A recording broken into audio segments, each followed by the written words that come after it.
10 things your white family never taught you about racism. Welcome to my new series where I'm breaking down 10 crucial things that every white person needs to know, but that you were never taught from your white family members. If you are a white person that supports racism and you think it was either a long time ago and now it's over, or you think we're just making things up and we're just whining and complaining, this is not for you. Go ahead and scroll on by, skedaddle. This ain't for you. Are we ready?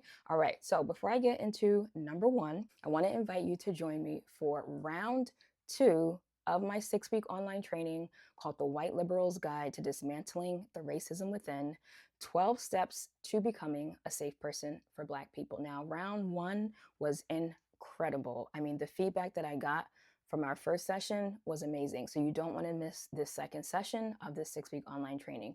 Go to that link in my profile right now to sign up and join us on Patreon. Now, let's get into number one. Number one is interesting because you have been conditioned to fear Black people, right? You've been taught Black people are violent, we are criminals, you're not safe in our neighborhoods, like all of these things about Black people that cause you to fear Black people, right? Not based on your own lived experience with Black people, but just based on things that you've heard, things that you've seen on the news or in the media, etc.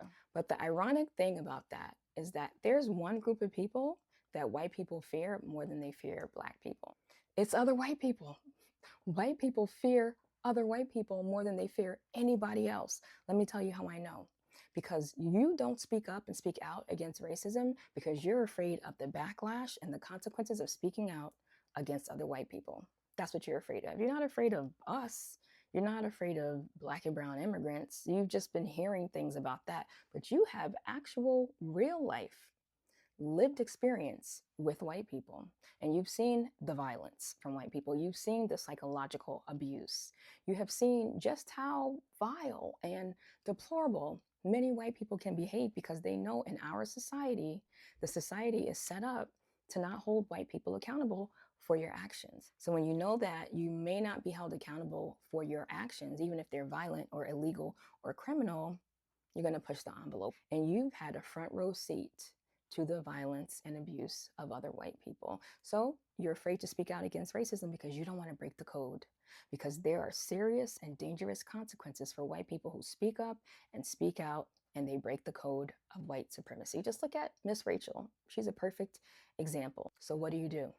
You get educated, you get empowered, and you get into community with other white people who will come around you and support you because you're all working towards the same goals, just because you are for humanity, not white supremacy.